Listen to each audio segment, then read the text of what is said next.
Steve Furlonger. I've known Steve for a few years now. He's a great coach, and he is basically one of the world experts when it comes to driving, getting the most out of your driver. He has worked with some of the previous world long drive champions, making sure they can squeeze every last yard out of the driver swing.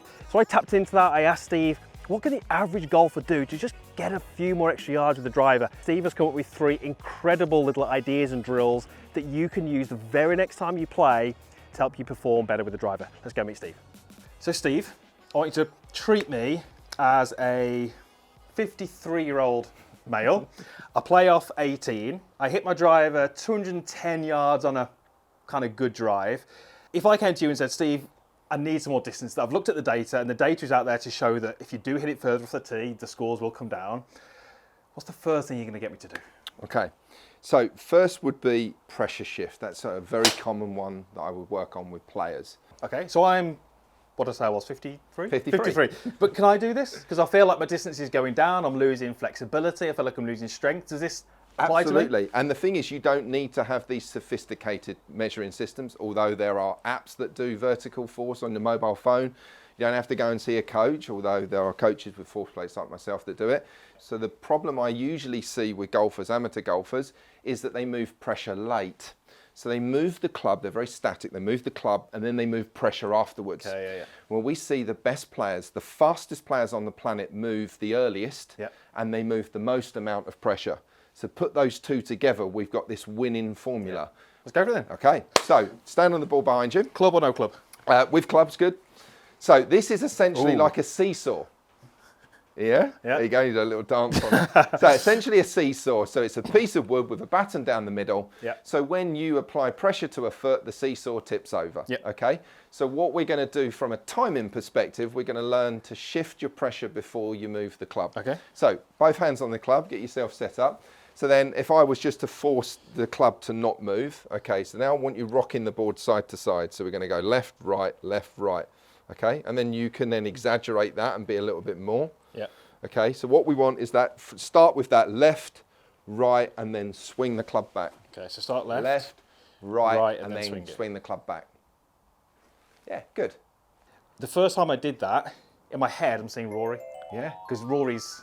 The little bump move, yeah, right? that kind of like, you've got that little classic kind of shift bump this move. way, hasn't he? And then if I compare those good players with amateur golfers, that would be done late in the amateur golfer. So it would be club, then pressure. Okay. So pressure, then club. So almost like this, and then this way. Yes. This is the kind of wrong move. Yes. If you did bump, you could use your golf bag. You could put something, for example, kind of here, an inch outside your right hip. Yeah. And if it bumped across there, that needs to stop by the time you get to shaft, horizontal. Yeah. And then between this point and top of backswing, I'd want it going back to center again, the pelvis. Okay, perfect. Okay. And then what that would do is that would shift the board back to the left side again. Okay. So you go from left, right, left. And then left. So by the time your arm is horizontal, you want to feel like that board wants to fall back over to the left side. Okay. And then we've got this really, really good left, right, left, or lead, trail, lead side shifting. Okay, so I'm left, right, early, and then back here, over to the left by the time you complete. Okay. Beautiful. That was late, was it? Yeah, no, that was not bad. And again, definitely for the viewers, they may find this tricky. Do it earlier. You're finding it hard because you're doing it too late. So do the left, right before the club moves. Now you can see how it changed? Yeah, yeah. So it's back to the timings, okay? So golfers can feel relatively aggressive in this part of the swing? Yeah, I would say definitely. Yeah. Why not? Before the club moves, I'd like a step. And if you didn't have a board, you could just use a step in action. So if I was, for example, just put these pads outside what would be my normal stance width, take my feet inside, I could just step over to my normal so you make position. This kind of physical. Yeah. So if I got you to stand in a normal stance position, okay. So I'm going to just put that one in. Yep, good.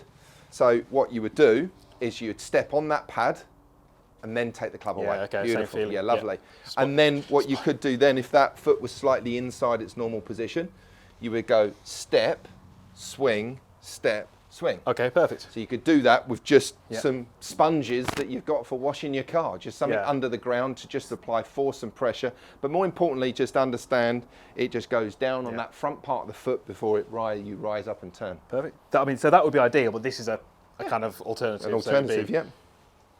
There. And then step on, boom, Okay, lovely, very good. And you see how fluid, you know, we played that back, there was just so much flow to that, and it was very much pressure before the motion of the club. So there's force, which precedes a motion that we see on a camera. Perfect. Just a quick one. Steve's kindly given up his time today to help me with my swing and help you. Steve, if these people want to find out more about you, where can they go? YouTube, Steve Furlonger Golf Performance, and you'll see me daily on Instagram at SF Golf Perform. Perfect. Go and check Steve out, and back to the video. So I've now got the blast sensor on. We're looking at tempo. That one there, Steve, well, first one was 2.9 to 1. That was 2.7 to 1. Okay.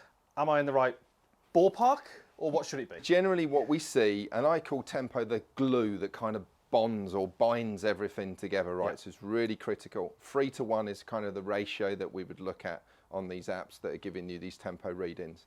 So if I'm hitting shots, let's say my club speed is 95. Yep. And I'm measuring my tempo, and I'm in that kind of 2.9 to 1. Yep. And I'm happy with that. So the goal would be, if we want to increase speed, we could get up to, let's say, 105, which would be 10 miles an hour quicker, and I'd still want to be at that 2.9. Yes. Perfect. So that's, I guess, where we see going wrong. So you say people try and increase speed, but the tempo goes out, and that's when you're going to get pretty poor results. Because I know from my game, and you might be able to speak on this a little bit more, when I try and hit the ball harder, my tempo stays pretty good. Yep.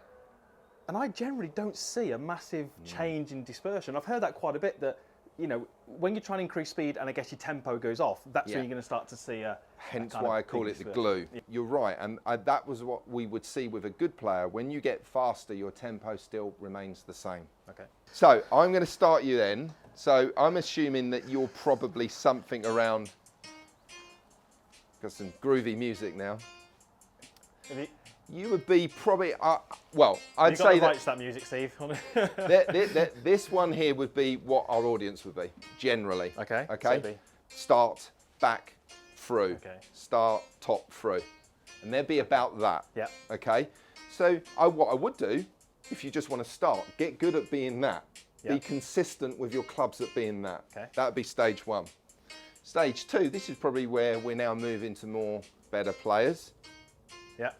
Swing, set, through. Now we're kind of Rory McIlroy speed.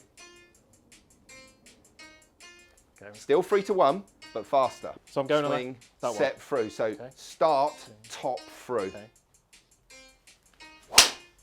Very good. That did feel... Yeah, that felt quicker. So we've gone up to 116. Yeah. So we're starting at 108 when you were warming up.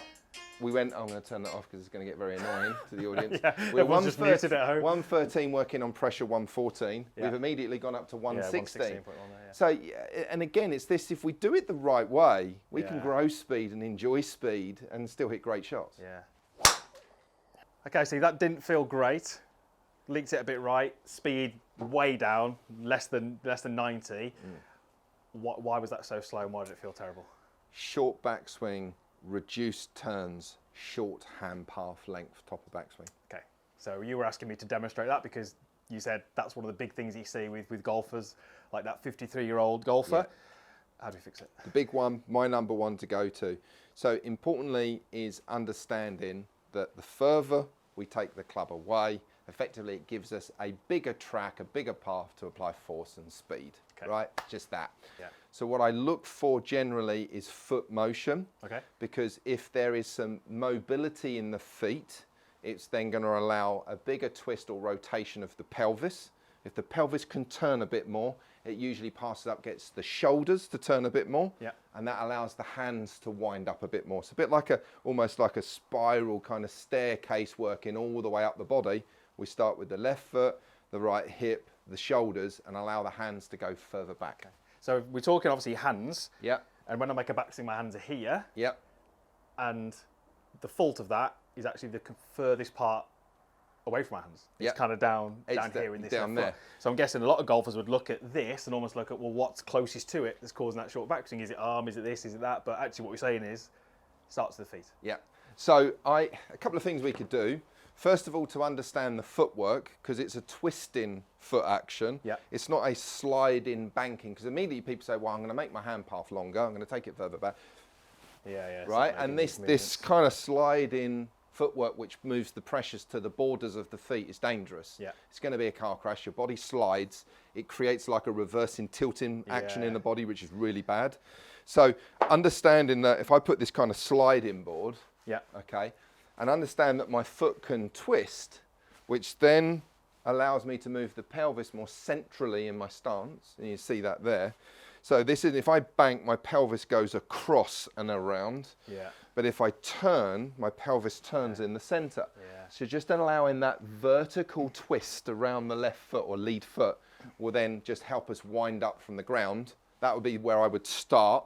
And then we would do exercises, which we'd do next on turning the shoulders and lifting the hands up. That's really interesting, because I think if you asked the majority of golfers, does Rory lift his lead heel? I'd say no. But if you get close-ups, it does, doesn't it? It lifts and it plants further forward. He does. Right to the target. So if you get a close-up of this foot, Rory's foot actually kind of lifts and goes down and it does. Closer to the target. That's a which big is exactly move. The movement And that there is that motion, and the reason why all the fastest long drivers lift the heel quite high.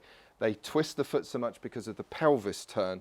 When it places, it allows them to direct the force in the foot the right direction.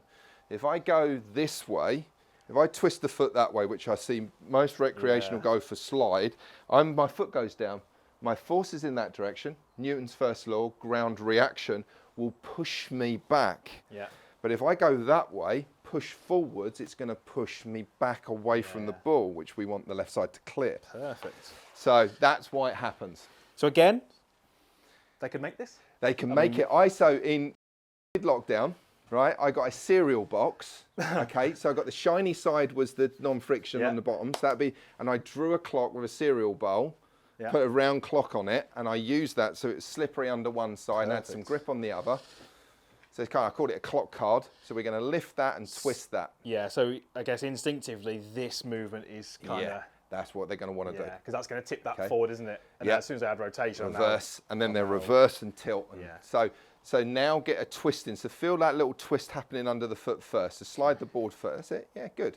Good. Okay. And it doesn't have to be, I mean, with this, obviously, it's allowing the heel to move because there's nothing under that board. There's no friction at all. So, but then if we remove that board, then allow that twist to happen.